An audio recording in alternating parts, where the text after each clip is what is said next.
have no equal. We out here living so evil and comfortable living feeble. All over the world, we about to go. Truth is coming out this. Shalom, shalom, shalom, y'all. We back. If you just tuning in, it's the Lions Den Radio Show. Every Sunday, 7 p.m., we now coming into the closing 40 minutes of the show. We about to get it in to your favorite man in Pennsylvania. We going to hit some of them Christian pastors. Oh, Lord have mercy. So, skip that. Hey, and there's no shortage of Christian pastors in the news right now. No. All our shows could do them. Yep. We was just speaking about the unrighteous decrees and judgments, and now we got one that everybody remembers. This one was a national thing when this happened. A lot of y'all remember Breonna Taylor. Mm-hmm. You had Breonna Taylor and Ahmaud Arbery. Both of them was very, very controversial deaths, very high profile deaths at the time. Sparked a lot of protests. Black Lives Matter got behind it. They better be happy we wasn't blitzing back then. It would have been over with. It would have been over. But all praise to the Most High. Everything happens for a reason. We had to learn the scriptures during that time. Scriptures got to be brought to life. And a lot of things were really brought to life during that time. But now, just recently, another judgment has passed for our people to wake up and be able to see with their spiritual eyes who and where they are, that this is not your rest. You are never going to receive a righteous judgment or decree here in America. So go ahead and read that headline. Judge dismisses felony against former Louisville officers behind Breonna Taylor search warrant. Damn. August 23rd, Reuters. A federal judge agreed to dismiss part of the most serious charge against two former police officers in Louisville, Kentucky, accused of falsifying a search warrant that led to colleagues killing Breonna Taylor, an unarmed black medical worker, in her apartment in 2020. Joshua James, a former Louisville Police Department detective, and Kyle Meany, a former Louisville sergeant, are accused of knowingly making false statements in their application to a judge for a no-knock warrant to search Taylor's home. Louisville police were investigating a man whom Taylor had previously dated, suspecting him of drug trafficking. 3 officers used a battering ram to enter Taylor's apartment after midnight, startling Taylor and her boyfriend, Kenneth Walker, who fired his gun at what he believed were burglars, according to prosecutors. 2 officers returned fire, shooting 22 bullets and killing Taylor, who was unarmed. Police found no drugs in the apartment. Taylor's killing was decried around the world in 2020 by street protests against the disproportionate use of violence by U.S. police against black people. James and Keeney were not part of the team that went to Taylor's apartment. They were both charged with depriving Taylor of her civil rights, including a right not to be subject to an unreasonable search, by obtaining the search warrant on false grounds, knowing it would result in armed officers storming her apartment. Prosecutors from the U.S. Department of Justice's Civil Rights Division said in its indictment that the rights violation involved the use of a weapon and resulted in Taylor's death, making the charge a felony crime for which they face a sentence of life in prison if convicted. U.S. District Judge Charles Simpson in Louisville agreed with James and Keeney's motion to dismiss that part of the indictment in an order issued on Thursday, writing that the court finds that the warrantless entry was not the actual cause of Taylor's death. Even if police had a valid warrant, the alleged post-midnight bust-in would have frightened KW, who would have fired, prompting the lethal return fire from the officers, the judge wrote, using Kenneth Walker's initials. Hold on. Mm-hmm. Let me make sure I'm hearing this correct. Mm-hmm. Wow. It says, even if the police had a valid warrant. Right. Which they didn't. Even if the police had a valid warrant, the alleged post-midnight busting in would have frightened KW, who would have fired, promoted. So you just going to assume that Exactly. Yeah. Exactly. Right. he's dead too, right? The brother's dead as well? No. The boyfriend's still alive. Yeah. So you're going to assume that this man is going to do something. I thought they say you innocent until guilty, right? Not with black people. Damn. You know what this sound like? They got a movie back in the day called Minority Report. Yep. That's what this is. Yeah. That's what this is. I'm like, hold on. That didn't sound right. All right. Even if they had a valid warrant. Wow. So they're trying to say it's his fault. Right. Meanwhile, if you read up in the article, it stated that the no knock was falsified. There you go. So wait a second. If you don't falsify it, chances are there's no warrant. Chances are there's no knocking, there's no invasion because it's not valid to be invaded upon. Because last time I checked, if you kick in my door, there you go. Right. I'm it's just a simple call 911 and come pick up the body. Right. That's how it ends. That's how it ends. I mean, who's gonna be in a house? Your front door gets kicked in, and you're just like, okay, yeah, yeah. Sure. Hey, give me that. Hold themselves not guilty, man. Yep. I'm gonna show y'all. Zechariah 11:5. I'm gonna show y'all something. Yep. This is a prime example. Y'all just read it yourself. We didn't make it up. They said, well, even if he did, he still would have shot him. Like, no, that's not what happened though. Right. But guess what? This is what the Bible says. Read that.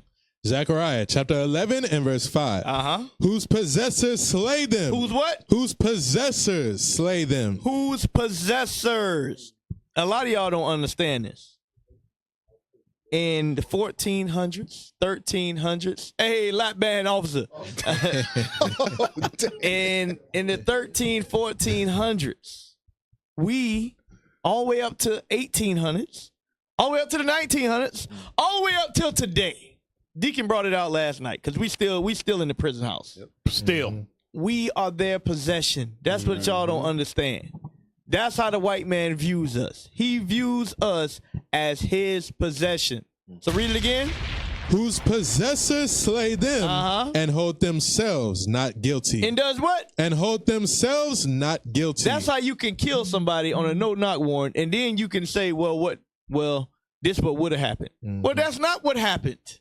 And somebody's dead, and you still not going to take accountability for what actually happened? And the white man says, absolutely. You know why? Because you sinned against your God. Read it again. Whose possessors slay them and hold themselves not guilty. And hold themselves not guilty. We see it time and time and time and time again. That's always the verdict. Go ahead. You know what's crazy about that is because when you're in the court of law, they tell you only the facts. But here, they're surmising about what would have happened. Yeah. Right. That tells you that, that system is skewed against us. You done on that, Cat? Yeah. The Zechariah, get Jeremiah 50, 6 and 7. Jeremiah chapter 50 and verse 6. Because there's a spirit that they have that goes behind that. Okay. Read that. My people had been lost sheep. Their shepherds have caused them to go astray. I want to start at 6 because I want the audience to know this is affecting us in greater proportions. Just to back up what the curses say. Go ahead. They have turned them away on the mountains. They have gone from the mountain to hill, for they have forgotten their resting place. Read. All that found them have devoured them. All these nations that found us have devoured us. Go ahead. And their adversaries say. And what do our adversaries say? We offend not. So they can make up. Well, they would have done this anyway. Right. It would have ended the same way. Go ahead. Because they have sinned against the Lord. Because they have sinned against the Lord. So we didn't do nothing wrong. Yep. They would end up dead anyway. Right. Go ahead. The habitation of justice, even the Lord, the hope of their fathers. So they say we didn't offend in any of our actions against them. There you go. That's the spirit that they roll in. Right. There you go. 100%. Hey, and you know what that tells you too? They know we don't all have the same God. Right. It's only the dumb black man and woman, the Christian black man and woman that thinks that. There you go. And these same people that's claiming not guilty, these are the same people y'all want to defend when we say the white man, all of them. Right. All of them going to die. Oh, no. Right. No, they're going to die. Yes, they're going to die. These are the same people that's putting you to death. Same people that's ruling you guilty. The same people when somebody died. There's a story. I don't know if we're gonna hit it today. Young man kills. The white man admits that he killed the young black boy. They gave him 2 years in detention center. That's it. Meanwhile, if that was a young black boy, they'd throw him underneath the prison. 40 years. Right. But y'all want to say these people. This is what y'all want to do. Good. I don't know if y'all saw Bishop did Shout Out Tuesday and had the Christian Yes. brother having a meltdown. But why? Why? Crying to the black and crying to the white man, and he laughing at him. Yeah. Laughing at him because the brother seems to think that, we should all be equal and why are you talking to me? Why are you treating me like this? And literally crying. What? And they laughing at him. Wow. They pastors? No, it was just Typical. we got to white see if we can Americans. pull that up, man. Hey, before you do that, hit that Instagram link I just posted in the LDR. Just posted it. The story that I was just mentioning about, because we're dealing with the justice system. This system is so jacked up, man. Press play on this. Tensions flared outside the courtroom Thursday. Protesters yelling justice for Noah.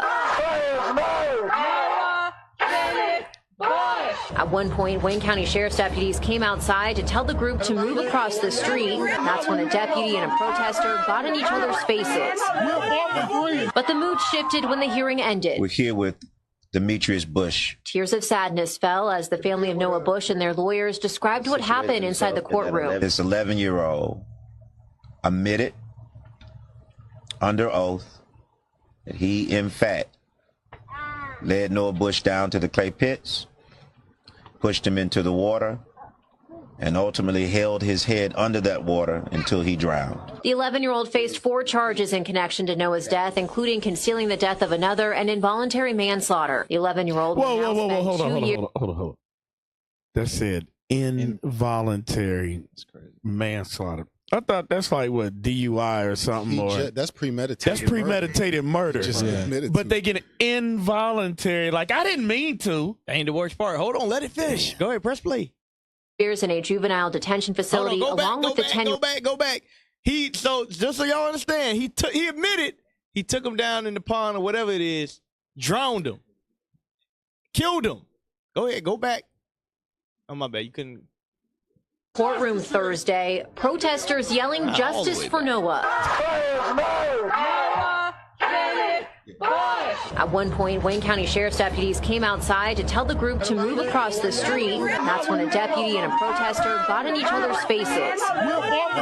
But the mood shifted when the hearing ended. We're here with Demetrius Bush. Tears of sadness fell as the family of Noah Bush and their lawyers described what happened inside the courtroom. This 11-year-old admitted under oath that he, in fact, led Noah Bush down to the clay pits, pushed him into the water, and ultimately held his head under that water until he drowned. The 11-year-old faced 4 charges in connection to Noah's death, including concealing the death of another and involuntary manslaughter. The 11-year-old will now spend 2 years in a juvenile detention facility, along with the 10-year-old also charged in this case. Pause. Noah's Y'all don't see nothing wrong with that?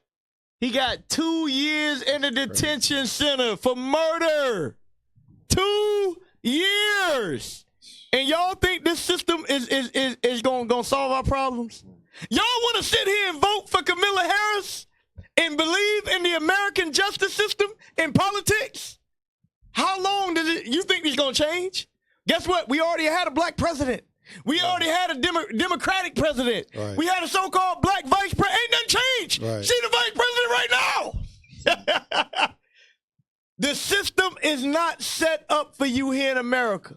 That's what y'all got to understand. Anywhere, the only system that's going to create change for us is God's system. Right. Understand that anything else, if you try to get it done any other way, it is going to fail. Leave all these other doctrines, all these other philosophies, all these other solutions. There's one solution, and that's keeping the commandments and the faith of Christ. That's the only thing that's going to help us. Give me Isaiah 59 real quick. Isaiah 59. Because you see the sister crying. You see everybody like 2 years. Imagine, just flip the color. A black boy say he went down there. Central Park 5. There you go. Bam. There you go. With no evidence. Right. They didn't plead, well, they did plead guilty, but they got coerced. You plead guilty to it. And it was innocent. And they was innocent. And all you get is 2 years in the juvenile detention center? Come on, man. And y'all believe in this system? Yeah, right. Isaiah 59, start at verse 10. Start at verse 9. Isaiah chapter 59, verse 9. Mm-hmm. Therefore, is judgment far from us? Judgment is far from us. So far from us. Read. Neither does justice overtake us.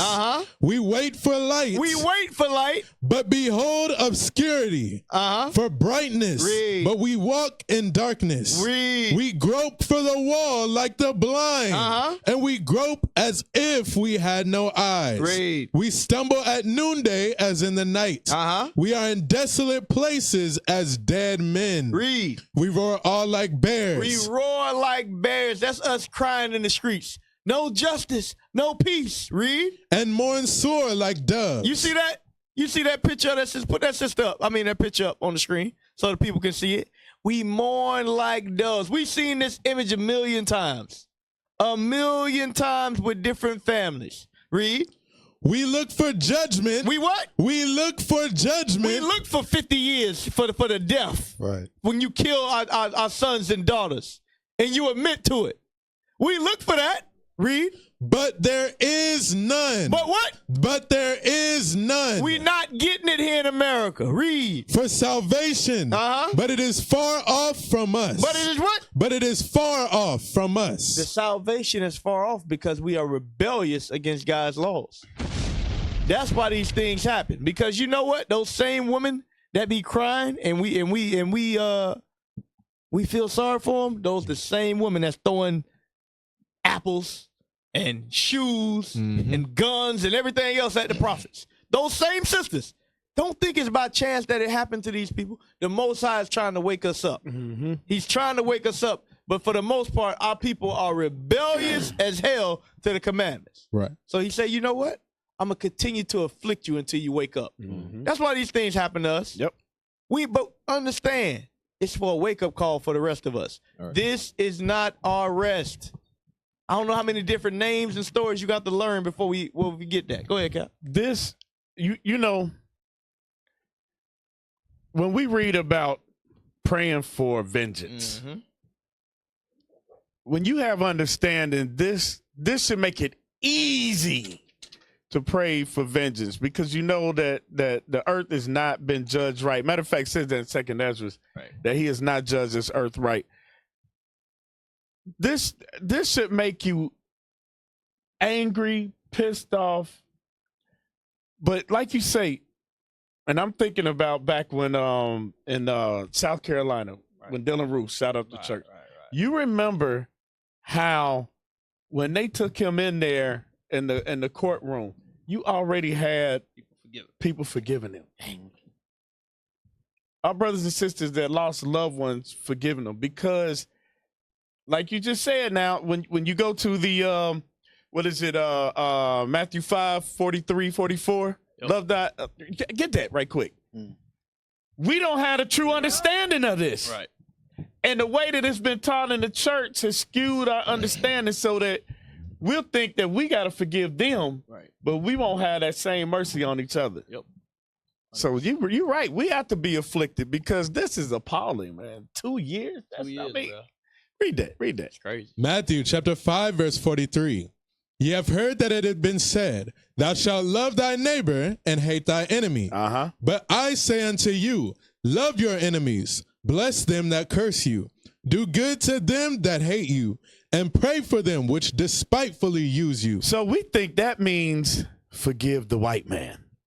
That's what we think that means. But we don't really understand who our true enemies are. We think that our true enemies are the ones that look like us, and we're supposed to forgive them, because that's what we've been taught in the Christian church. Go ahead, take that call. Hey, shalom, caller. What's your name, question, or comment? Where you calling from? Shalom, brothers. My name is Joanne, and I'm calling from Tyler, Texas. How y'all doing? We doing good, sis. I didn't think you was gonna call in this week. What you got for us? I just saw this story on this report on ABC, where this 12-year-old, his name was Anthony Harris, and they railroaded him into saying that he killed this little 4-year-old girl. And the thing about it was that the mother was could see them talking, but she couldn't hear what they were saying. And they just picked him because he lived close by. They had no evidence, but they ended up charging him and holding him for 2 years. Wow. But he didn't do it. And the person that these 3 Caucasians saw in that vicinity, it was a kind of tall Caucasian male. They said that he looked strange in the vicinity because shortly after they had searched that area, then they find her body. But anyway, they tried to blame him, this little 12-year-old. But in a sense, I blame the parents because the parents are not teaching them that these people are not our friends, right, that they are our enemies, and they know the history. The parents know the history of these people, and they won't educate their children to say that these people are your enemies. You know, don't trust them. Don't go here, there. Don't go here. Don't go there. Don't trust them. And it's just a shame that they don't educate their children not to trust these people. Right. All praises. Yeah. And I want to thank y'all so much for, I saw precept upon precept, Brother Shem, he really broke it down about the march. And I really appreciate him because it seems like he gave a more in-depth view of the march. And I hadn't seen it last week, but I saw it this week. And he just made me appreciate it so much more about what y'all did in Oakland. I want to thank y'all so much for everything. All praises to the Most High. All praises, all praises. Thank you for calling in. Thank you for calling in, sis. Hey, get Leviticus 19 right quick. 19:17. Because it says, you have heard that it had been said, thou shalt love thy neighbor and hate thine enemy. Who's your neighbor? Just want to get the proper understanding for our people, and then we're going to move on. I ain't going to tie us up on the script, but go ahead and get that right quick. Leviticus chapter 19 and verse 17. Thou shalt not hate thy brother in thy heart. Thou shalt in any wise rebuke thy neighbor, and not suffer sin upon him. Go ahead. Thou shalt not avenge nor bear any grudge against the children of thy people. The children of thy people is your neighbor. Okay, so we've been taught wrong when we look at each other. I know we do each other wrong. Okay, and we got to repent for that, but our real enemies are those that are killing us and they getting away with it. Right. That's getting away with it because you know what? Because that's a juvenile facility. Right. And what'll happen is that'll get expunged or get sealed. Right, and by the time he turned 18, he get to go on with his life like he never did anything. Hey, Cap, just 2 quick scriptures. It's gonna be real quick. 1 Samuel 15:3 and Isaiah 14:21, because he said about the children, right? Right. There's a reason why the Lord said to destroy all of them. Yeah. There's none that's good. If they raise up, they're gonna give you hugs, kisses, and then shoot you in the back. Just read 1 Samuel 15:3. 1 Samuel chapter 15 and verse 3. Now go and smite Amalek and utterly destroy all that they have, and spare them not, but slay both man and woman, infant. No, not infant. Infant. No, it can't say infant. Infant and suckling, ox and sheep, camel and ass. Right. You could use that as a precept for. We ain't got to read it for Isaiah 14:21. That's exactly why.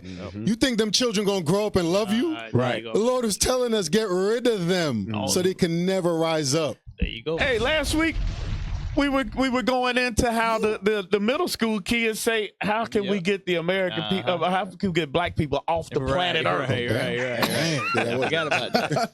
We did go over that last week. That's crazy. That's crazy. Hey, let's go to that next one, man. Let's go to the next one. Dealing with the politics. Hey, so y'all know what time it is. What's up, triple stack? Nah, I don't got nothing. I don't got a ain't gonna triple stack.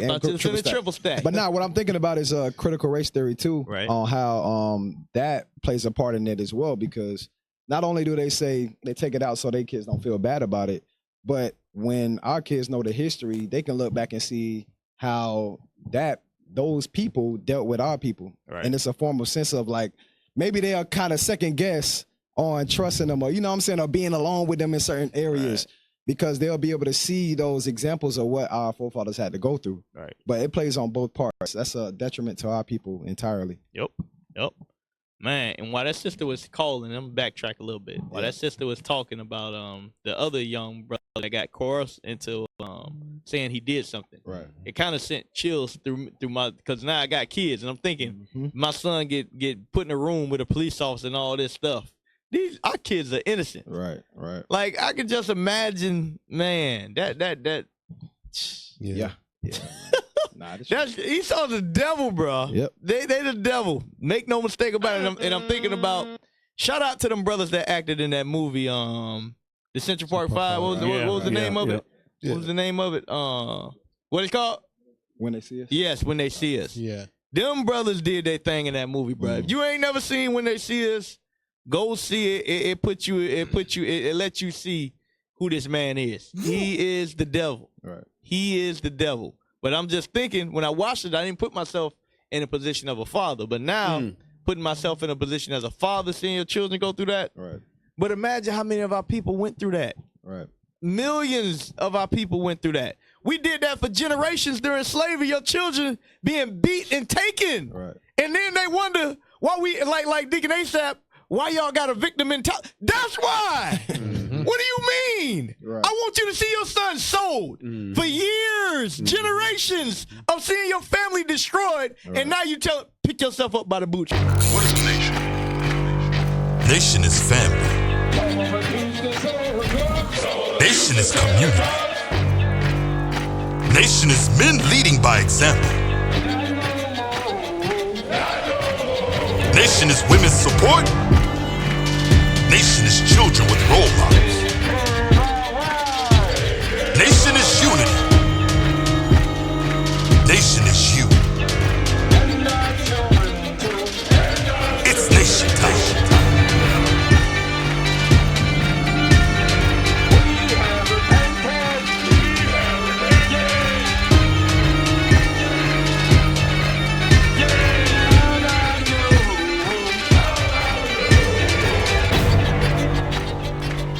And finally, my brethren, be strong in the Lord. His word, his word, his word, his word.